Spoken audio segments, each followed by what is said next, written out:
Hey everyone, we're grateful for your support and hope our podcast has been helpful in both your personal and professional journey. We've added new continuing education webinars to our website. And as you renew your license, head over and check out our available courses. We'll be adding even more in the future, so stay tuned. And now, without further ado, let's dive into today's episode. So, how can psychoanalysis be more inclusive, especially for therapists and communities of color? How might we incorporate the scholarly writings by people of color as part of the psychodynamic training curriculum? And how might that look like to engage in an anti-racist and decolonial psychodynamic framework? The possibilities are endless when we are willing to dismantle, divest, and support each other in the rebuilding process. Welcome to People of Color in Psychology, the show that explores mental health topics specific to culture, diversity, and communities of color. I am your host, Jack Zen. Our guest today is Dr. Meiyang Kadaba, a licensed psychologist in private practice, an adjunct faculty at the Wright Institute, and founder of Coloring Psychoanalysis. Additionally, Dr. Kadaba was the past chair of the Division of Practice in the Asian American Psychological Association, was recognized by the American Psychological Association's Minority Fellowship Program, and she has been on several podcasts. Deeply rooted in her bilingual, bicultural upbringing between China and the United States, Dr. Kadaba dedicates her work to uplifting the perspectives of fellow travelers between worlds. She's profoundly grateful for the inspiration and strength offered by her BIPOC elders and peers in anti-oppressive psychoanalysis, AAPI psychology, and other liberational and decolonial pursuits. As a Chinese-American psychologist, Dr. Kadaba will be discussing ways to pull away from psychodynamics' oppressive roots and talk about the amazing project of coloring psychoanalysis. Dr. Kadaba, thank you so much for joining us today.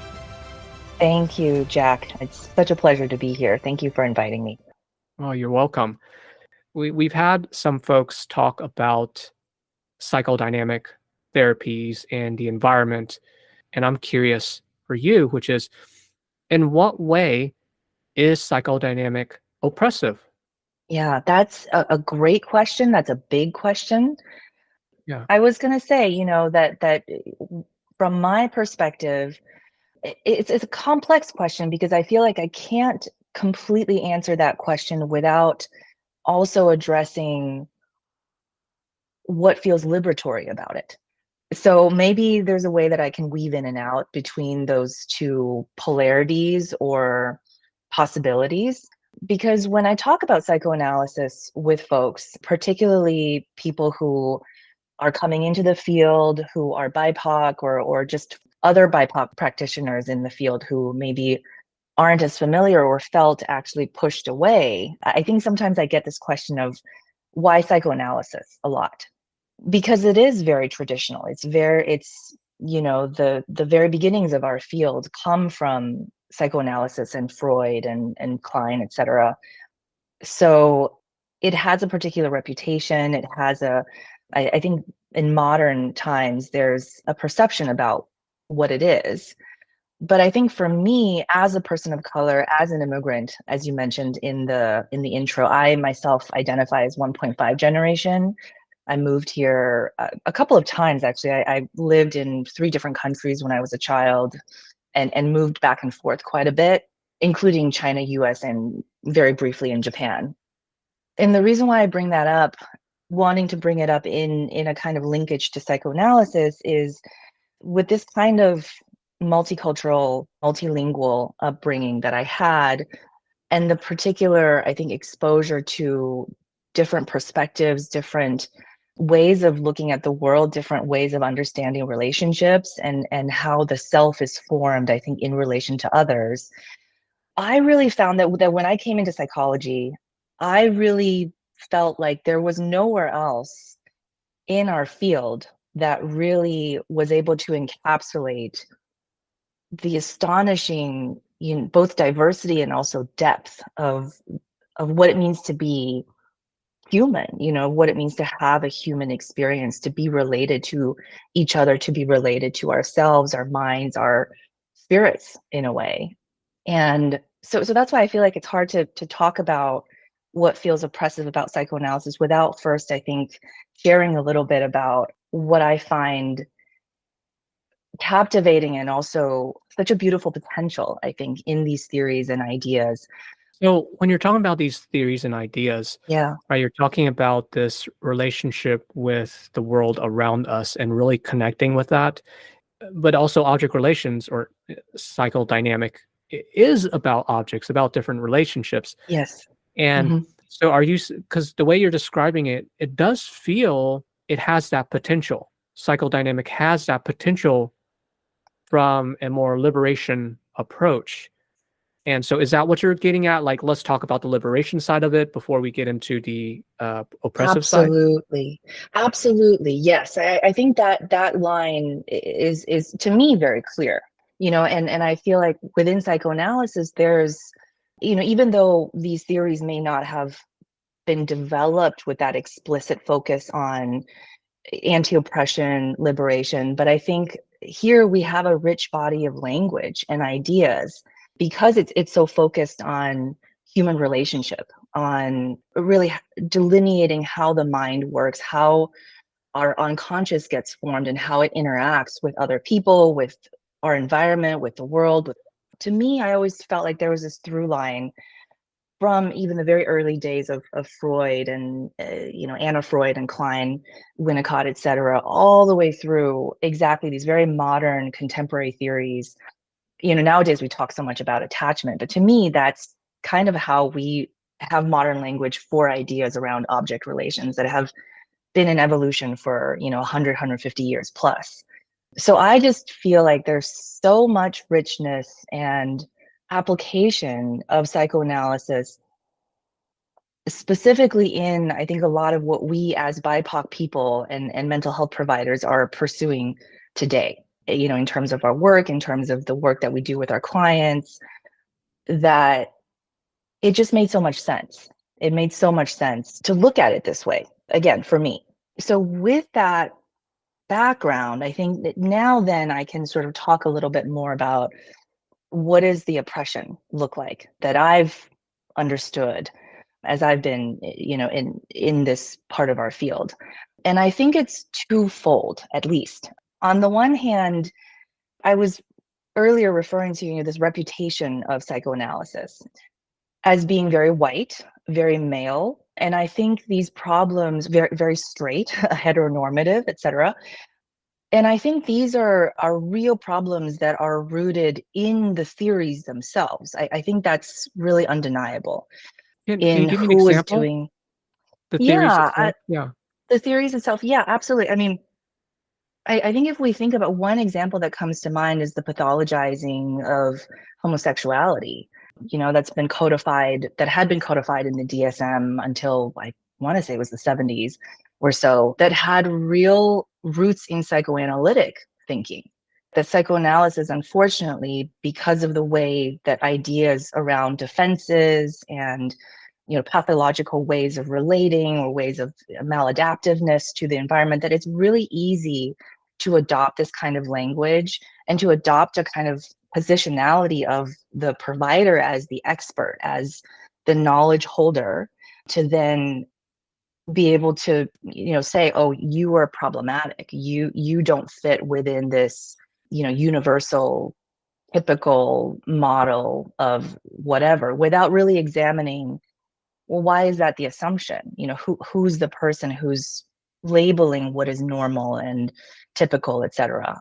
So that's a really, I think, glaring example, but I think it pervades so much of what is assumed in what gets written about. And I think psychoanalysis, it has certain strengths that really are double-edged swords, in that it's a way of practice that's very depth oriented and based on scholarship, I think, based on writing and this kind of exchange of ideas, like in this really old school way, of, I imagine, correspondences that people are writing papers back and forth and dialoguing with each other and debating.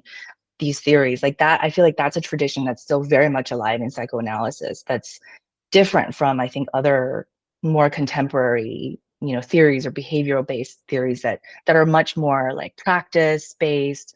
So I think, I mean, personally, I find that there's a poetry in that. There's a thoughtfulness. There's an artistry, I think, in this way of thinking about the human condition that I find really beautiful. And again, is part of that, I think liberatory potential. But at the same time, I think that's also where a lot of these problems will arise. It's sort of like, well, who's doing the thinking? Who's doing the talking? Who's doing the examining?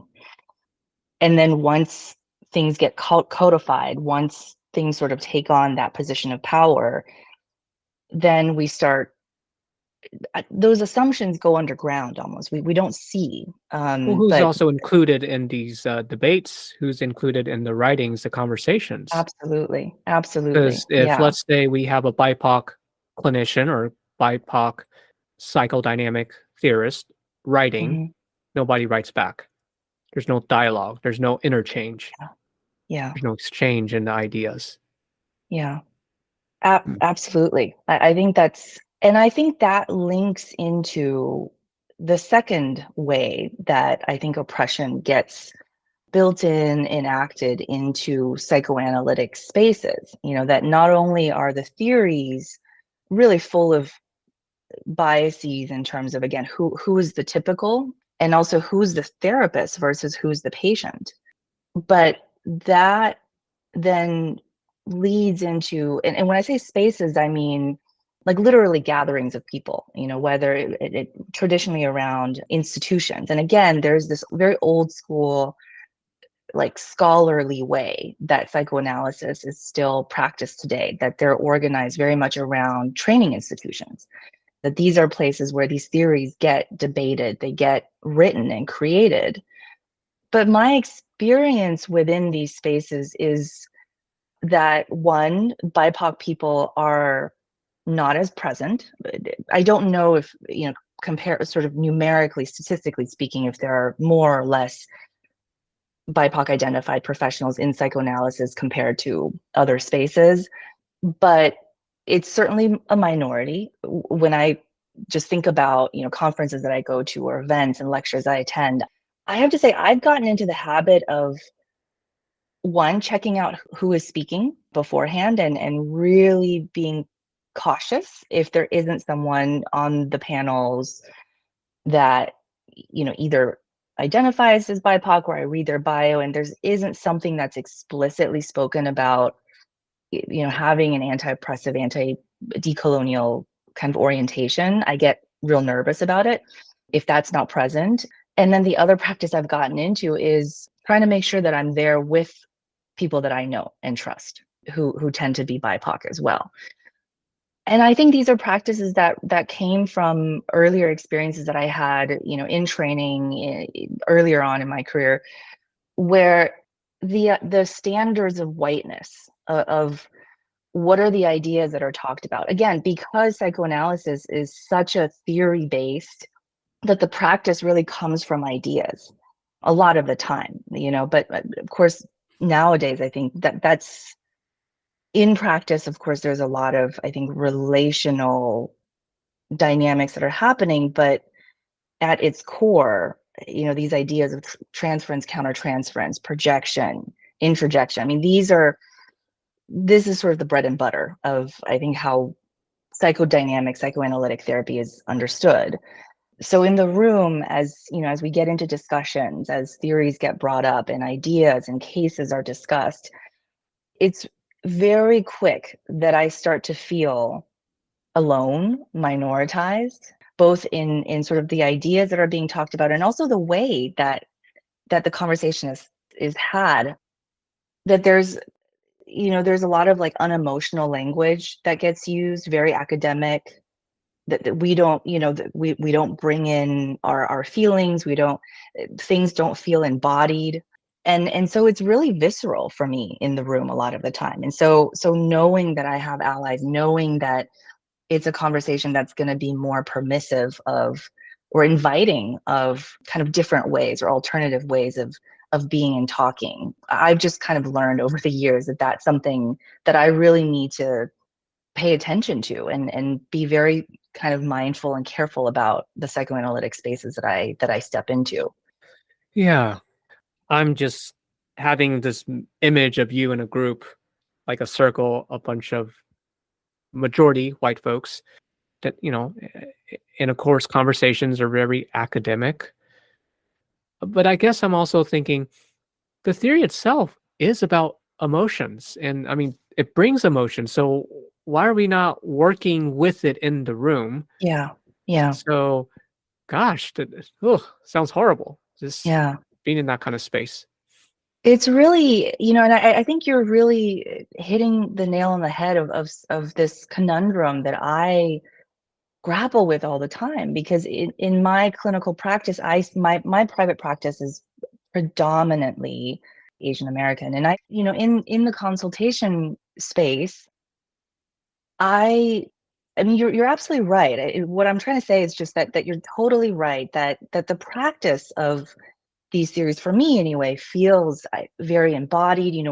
We use our bodies. We talk about, physical sensations, emotions, absolutely, and as well as ideas.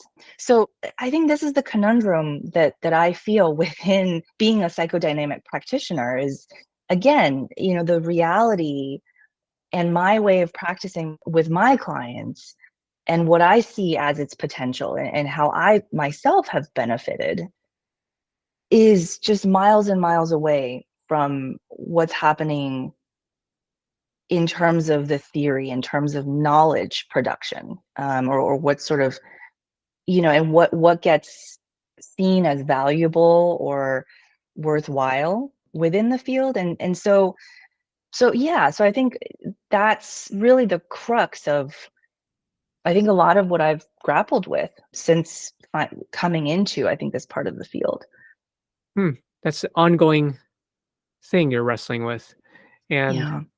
yeah, it's just interesting that I've been having a lot more folks on the podcast who are practicing psychodynamic therapy.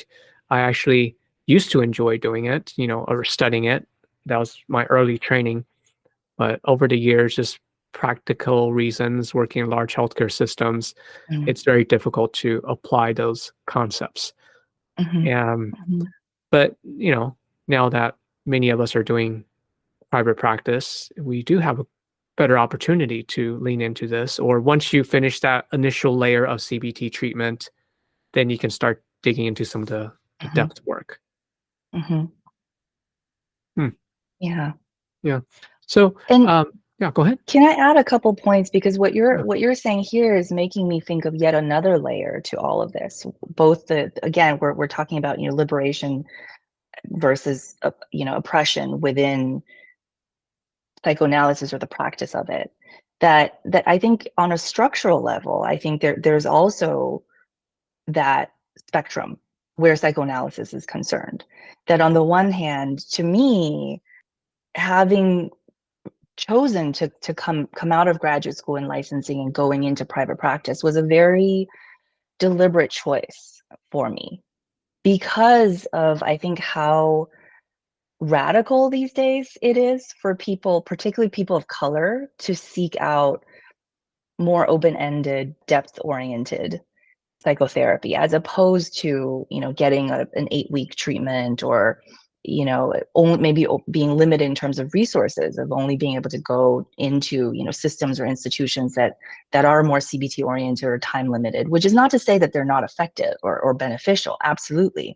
But there's almost something like really radical these days, about clients being able to have that amount of space to engage with themselves, and for therapists to be able to work in this way. So to me, there's something really meaningful as a psychologist of color working with clients of color to be, practicing psychotherapy using these theories in this particular kind of structure that's very open-ended, that doesn't have, it feels in and of itself pushing back against limitations, against, structures that we are so used to having to deal with. But on the oppressive end of it, speaking of kind of how structurally psychoanalysis enacts these oppressive processes, I guess, going back to the idea that a lot of what's cutting edge in psychoanalysis is still happening within these institutions and organizations. That removal of emotion, I think, has a lot to do with how I've seen racism really being perpetuated. That when we don't talk about emotions, when we don't allow people to have reactions, we don't legitimize that. And in fact, we weaponize the theory to pathologize.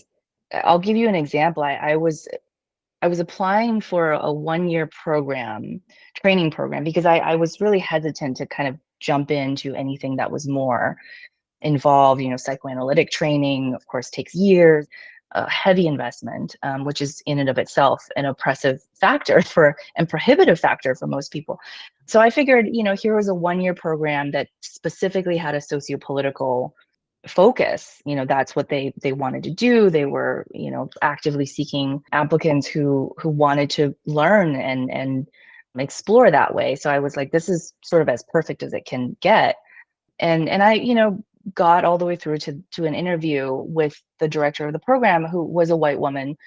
And I just decided that I was going to go for it, to be really upfront and honest, that here I am as an applicant of color who's really interested and excited about this program, but have also been around enough to know what happens to applicants of color, to people of color within these institutions. That we get marginalized, we get pathologized, and we get very silenced. And so I just asked her point blank about, what does she think about that? And are there support structures? Are there intentional supports and thought being put into place? Not just sort of acknowledging, oh, this is something that happens, but how are we going to sort of systemically deal with this problem that inevitably comes up in psychoanalytic training spaces? And the response I got was that I was overly anxious, that I Oh, was maybe unwilling to kind of enter the process of, as an individual, into sort of just the messy group dynamics that come up when, in the course of learning and discussing psychoanalysis. that sounds so dismissive. And it told me everything that I needed to know. So, but and that's a personal story, but I think not an uncommon one. I mean, in big and small ways, this happens. And what I mean, the point that I'm trying to make is that so much of this is baked into the structures that uphold and advance psychoanalysis today. It can get labeled as, as anxious, or projecting, or whatever it Yeah, is. yeah. You didn't take the training, did you? You didn't sign up for I it? Give it- I did not. I did Okay. not. Yes, yes, yes. Wow. Yeah. Oh, But I think, I mean, maybe this is a good point to kind of pivot into talking about coloring psychoanalysis, because for me, what I'm trying to create, and what we already have, I think, created, is, I think, a reimagining of the antithesis of what's out there, and really my kind of very passionate beliefs of what psychoanalysis can and should be for people of color. That, what I described to you, this training program, was, I think, really one of the last attempts that I made to find a place within existing psychoanalytic structures. I mean, ever since then, I've really stepped away, other than, attending, like I said, very carefully chosen sort of lectures and talks. But I've become very protective of my time and energy and labor. It's my own kind of divestment, honestly, to no longer put my resources into upholding and building these spaces can be so harmful to people like me. So that was a very conscious decision that I made, to turn away, and I do use the word divest, and instead, I think, launched the website for coloring psychoanalysis just about a year ago. And so far there's been over 230 people who have signed up from Wow. across the country and internationally, actually from folks of different backgrounds, various ethnic, cultural backgrounds, students, teachers, practitioners, all different levels of licensure, different types of licensure. So I think it started out as a sort of this vision that I was cultivating within myself of, if I could have the psychoanalysis that I want for me and people like me and my clients, what would it look like? But I think since then, it's something that clearly resonates with many people who've had similar experiences and frustrations and hopes. So I'll just say a little bit of what coloring psychoanalysis is. It's an online space, it's a digital space for people who dream of liberatory psychoanalysis made for and by us, that really puts at the center our experiences, feelings and reactions, our ways of looking at the world, our languages, that this is a space where I think we can recover and really reclaim our own wholeness, our psychic and sort of spiritual wholeness, using ideas within psychoanalysis, but also influencing it, pushing it into, I think, new territories. So as you're describing this, it sounds like it's taking some of that interaction and dialogue of advancing theory and Hmm. practice from the old model Hmm. and essentially making it more inclusive and to converse in a way that resonates for people of color. And I'm wondering, because this is something I want to sign up for, your newsletter, right? Coloring psychoanalysis. I think we Hmm. sign up for a newsletter. Do you have to be like someone who's involved in this community, who's interested in learning about psychodynamic work? Do I have to, you know, I, I've, I did a 1 year internship, based on psychodynamics, and that was it. But I think more needs to happen. So I'm trying to get Hmm. an idea of like how maybe how advanced do I need to be for our listeners, right? To sign Hmm. up and be involved in this community. You can be advanced, you can just be someone who's curious, who is like, what is psychoanalysis? You don't even have to be a practitioner. In fact, I think one of a part of this dream is also not only to make psychoanalysis more inclusive and reflective, but to democratize it as well. That I think at the heart of it, psychoanalysis or psychoanalytic ideas, it didn't, even though I know Freud himself really pushed the beginnings of the theory and this psychology, really, I mean, that's what psychology was back then. He really very intentionally pushed it into more of a medical sphere and very academic, and I think he did that very intentionally to create more clout and establish it as a kind of science. But I think from the very beginning there was always interaction. I mean, if we think even about the Oedipal complex as one of these sort of core, like, founding myths of psychoanalytic theory, it draws from a Greek story and myth, which, if we think about it, exists across different cultures and different histories. I mean, all of our own ancestors have creation myths or heroes and epics. And from the very early theorists, there were always these crossovers with other fields like art and literature, poetry, music, that if it's about the human experience, I think it can be present in psychoanalysis. It can inform it. So I would love for, not only folks who are interested in psychoanalysis, psychotherapy, to come and be a part of this collective and read and discuss, but linguists, artists, musicians, just anybody who's sort of interested in what it means to be human, what it means to be a person, a BIPOC person, living more fully, living more joyously, to be a part of the conversation. Hmm. What beautiful work that you've created. This is the Yeah, hope. This is the that's the dream. hope. Yeah. We're taking first steps. I like it. And your first release article is March? Yes, yes. So our first issue is scheduled to launch on March 22nd.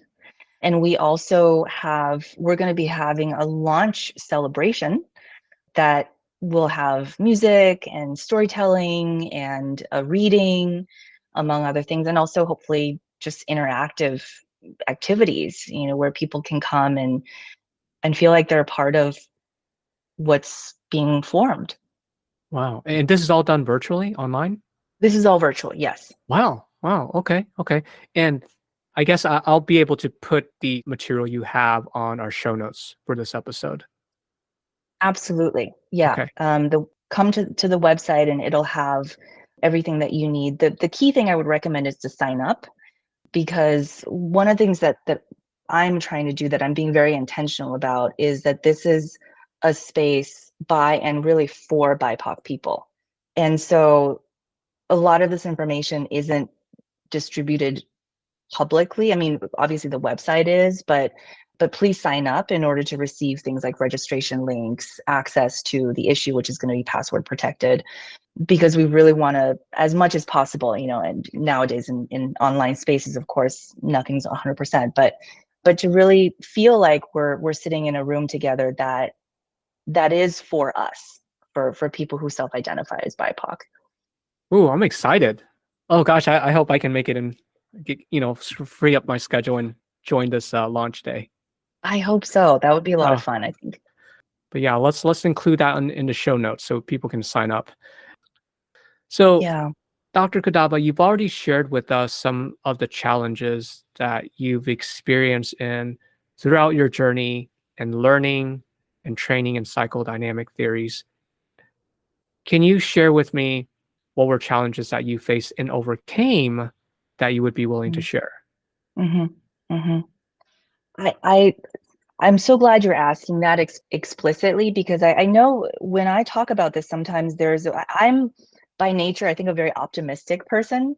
And I think a lot of that is also informed by being an immigrant and being an Asian woman, where we kind of, well, I shouldn't say I have learned and I think been sort of culturally conditioned to downplay things that, experiences that have been difficult or challenges. And so I'm really glad that you're asking this, because it gives me a chance to respond more explicitly, because there's been a lot. And I think the biggest thing that comes to mind, and again, I'm hoping that coloring psychoanalysis can help address for myself and for others, is not having community, or having to do so much extra legwork to find people that share similar goals and values and, experiences, identities, etc., who are also interested in psychoanalysis. I think your question just brought me right all the way back to being an early graduate student. I came into psychology from medicine, actually. I was pre-med all the way through undergrad, follow that path for a while until it wasn't right for me anymore. And I made a pivot into psychology, having really not a whole lot of experience with mental health and psychology. I think my background and family is really kind of a typical Asian immigrant story, where, that's just not something that we knew about. There was stigma around it, and I had never really pursued any of it for myself. And so when I first got introduced to mental health and psychology, I just fell in love with Yalom's writings, the more humanistic, you know, way of and relational way of looking at psychotherapy. So I just kind of was hooked, and from there found myself into psychoanalysis. But that meant that right away off the bat, I started to see that, I don't think there are a lot of people like me. The teachers who were teaching psychoanalysis were not just not like me, but not addressing any of these questions. I don't want to erase folks of color, immigrants who already are here in psychoanalysis, but I feel like we're all limited by the theories, the writings, the ways and structures that teaching and training happens in psychoanalysis.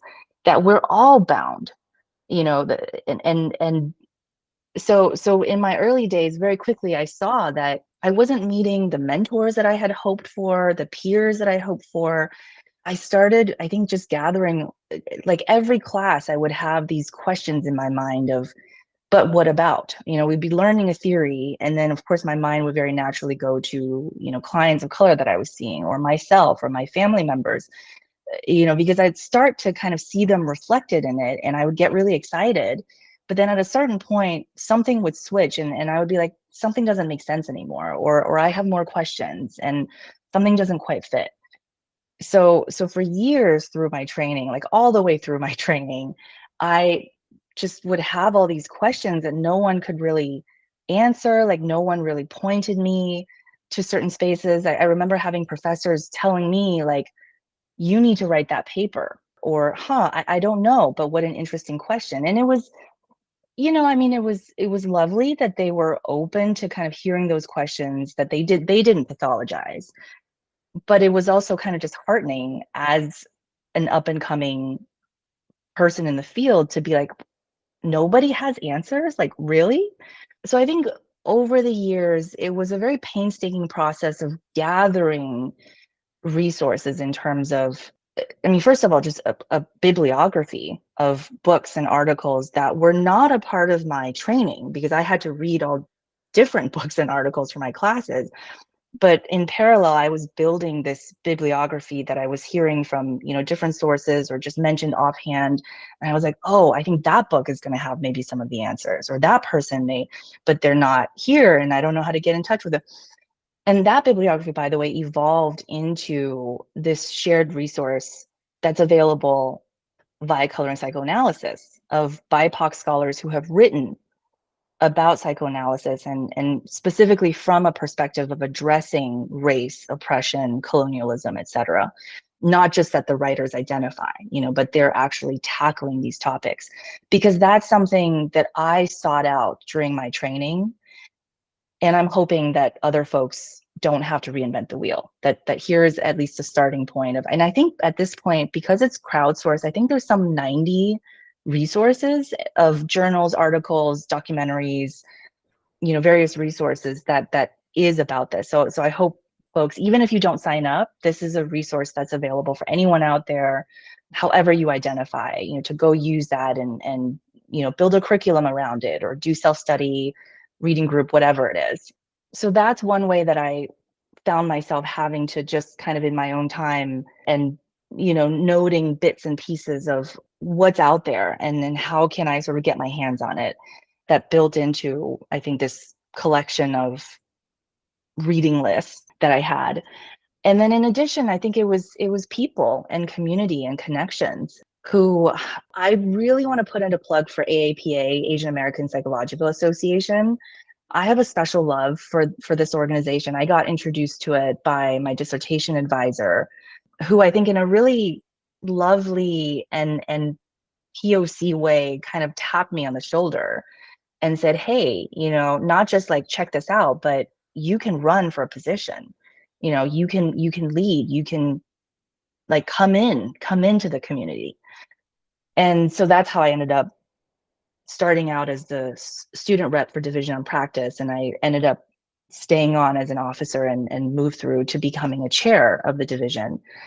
But I think that space connected me to folks who, it's funny because we don't necessarily wear our like psychoanalytic badge first and foremost, but many of us are. There are other training institutions, community-based training institutions here in the Bay Area, luckily that are fairly psychoanalytic, and also really concerned with, inclusivity and justice work. And so I really kind of had to pick and choose. And again, all of this was extracurricular, getting involved in the association, and putting in volunteer work, taking the time to connect with mentors and peers, and just saying, hey, can we chat, or that. All of it, I think, led to today. I feel so fortunate to have a community of mentors and peers and friends, really. I mean, these have become some of my closest friends who we talk about this stuff about. I tell them about the project. We support each other. We show up to events together. We have our like individual. We'll kind of live text sometimes if it's a virtual event, and support each other in our work in this way, so that we can show up in these spaces and show up as ourselves. My answer to this question, the long and short of it, is the dearth of resources and connections that are built within a training experience. And since I've come out of grad school and I went to the Wright Institute, which I think does well in terms of promoting, DEI efforts and social justice. And that's the reason why I chose this program. And us, of course, being situated in the Bay Area, like I think of myself as really fortunate actually to have a good amount of these resources, because since then I've heard from both professionals and students from other places in the country that if you're not in New York or LA or San Francisco, Bay Area, it's even more difficult. It's harder. You could literally be the only person of color of any, background of color. And so every time I hear a story like that, my heart goes out, and I just want to be like, oh my gosh, reach out, if I can't do something, I can connect you with someone, because I think being alone in that way is just It's overwhelming. overwhelmingly The challenging. isolation becomes more intense Yes, in the experience. Yeah. It's absolutely. quite amazing that, in spite of this challenge that you faced, essentially it's like a curriculum, right? You figure the curriculum will include these perspectives of people of color in psychodynamic, but instead you have to spend extra time outside to seek it out. And I think that is a problem, especially when Absolutely. you're paying academic institutions for this so-called education, but you are doing it yourself. Well, Dr. Kadaba, thank you so much for your time today. How do we support you? Check out coloringpsychoanalysis.com. Sign up, write for us, create art, and just reach out. I love having these conversations. And I think, honestly, the part that I have enjoyed the most about starting this project, like I said, my selfish motivation for starting this is to meet other people who care about this, who want more of this. And so sign up, join up, let's talk, and let's keep building this together. All right. Well, Dr. Kadaba, thank you so much for your time today. Thank you, Jack. Thank you for the opportunity. A huge thank you to our listeners. If you like what you've heard, please share and subscribe to our podcast, People of Color in Psychology. Other ways to support us include registering for continuing education courses or making a one-time donation on the Multicultural Counseling Institute's website. We value your input and appreciate your continued support. You can send us an email, a message on LinkedIn, or send a voice message on our website. Until next time, I am your host, Jack Sun.